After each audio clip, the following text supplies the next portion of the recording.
Train number 1286-4, যাত্রার তারিখ 8/1/2025। আর এখানে বোর্ডিং স্টেশন এসএমভিটি বেঙ্গালুরু আর চার্টিং স্টেশন এসএমভিটি বেঙ্গালুরু। প্রথম চার্ট তৈরির সময় 8/1/2025, 6:36। মানে আজকের দিন।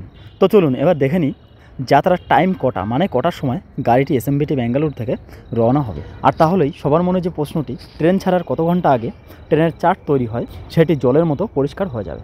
তো এখানে অনেকের মনে প্রশ্ন হতে পারে, প্রথম চার্ট তৈরি কথাটা কেন বলা হচ্ছে। তার কারণ ট্রেনের চার্ট শুধুমাত্র একবার তৈরি হয় না, একটি ট্রেনের চার্ট দুবার করে তৈরি হয়। আর ট্রেনের প্রথম চার্ট প্রিপেয়ার কখন হয় এবং সেকেন্ড চার্ট প্রিপেয়ার কখন হয়, স্টেপ বাই স্টেপ প্রমাণ সহকারে আপনাদেরকে দেখিয়ে দেবো। গাড়িটির যাত্রার ডেট 8/1/2025, তার মানে আজকে। আর চার্ট তৈরি হচ্ছে 6:36। এবার এখানে দেখুন, ডিপারচার টাইম সকাল 10:35। তার মানে ট্রেনটি এই স্টেশন থেকে রওনা দেবে সকাল 10:35। তো সকাল 10:35 ট্রেনটি রওনা হবে, আর চার্ট তৈরি হয়ে গেছে সকাল 6:36।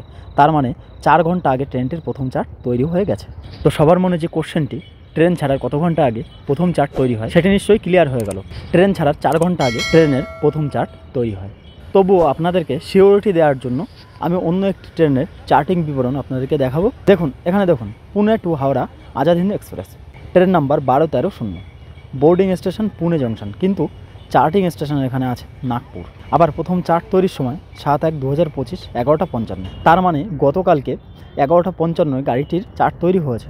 এখানে আপনাদেরকে একটু বুঝতে অসুবিধা হতে পারে, তো আমি আপনাদেরকে বুঝিয়ে বলছি। অ্যাকচুয়ালি গাড়িটি 7/1/2015 মানে গতকাল রওনা হয়েছে পুনে স্টেশন থেকে বিকেল 4:05। প্রথম চার্ট তৈরি হয়েছে কালকে সকাল 11:55। তার মানে 4 ঘন্টা 10 মিনিট আগে। যেহেতু গাড়িটি পুনে থেকে রওনা হয়েছে, সেহেতু এখানে বোর্ডিং স্টেশন পুনে আছে। আবার এখানে একটি জিনিস ফলো করুন, দ্বিতীয় চার্টের বর্তমান খালি বার্থের স্থিতি 7/1/2025, 15:50, মানে বিকেল 4:50। যেহেতু গাড়িটি কালকে ছিল, সেহেতু এখানে প্রথম চার্টিং স্টেশন পুনে শো করছে না, এখানে second charting station Nagpur show করছে। এবার দেখুন, বিকেল 4:05 গাড়ি, কিন্তু চার্ট তৈরি হয়ে গেছে সকাল 11:55, মানে 4 ঘন্টা 10 মিনিট আগে প্রথম চার্ট তৈরি হয়ে গেছে। আরেকটি বিষয়, আমি যে দ্বিতীয় চার্টের কথা উল্লেখ করেছিলাম, তো এখানে দেখুন একটি ট্রেনের দ্বিতীয় চার্ট কখন তৈরি হয়। ট্রেন ছাড়ার টাইম হলো বিকেল 4:05। আর এখানে ভালো করে দেখুন, দ্বিতীয় চার্টের বর্তমান খালি বার্থের স্থিতি 7/1/2015, মানে গতকালকেই 3:50। তার মানে দ্বিতীয় চার্ট তৈরি হয়েছে ট্রেন রওনা দেওয়ার 15 মিনিট আগে। অনেক সময় গাড়ি রওনা হওয়ার 5 মিনিট আগে অথবা 10 মিনিট আগেও দ্বিতীয় চার্ট তৈরি হতে দেখা যেতে পারে।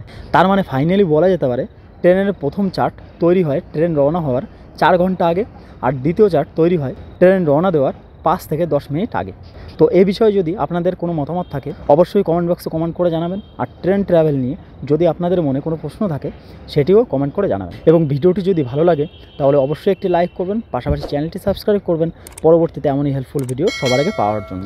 আর ভিডিওর ডেসক্রিপশনে কনফার্ম তৎকাল টিকিট কাটার প্রসেস লিঙ্ক দেওয়া আছে, চাইলে ডেসক্রিপশনে গিয়ে চেক আউট করতে পারেন। Thank you so much. সবাই ভালো থাকবেন, সবার ভালো থাকাটাই কামনা করি। জয় হিন্দ, বন্দে মাতরম।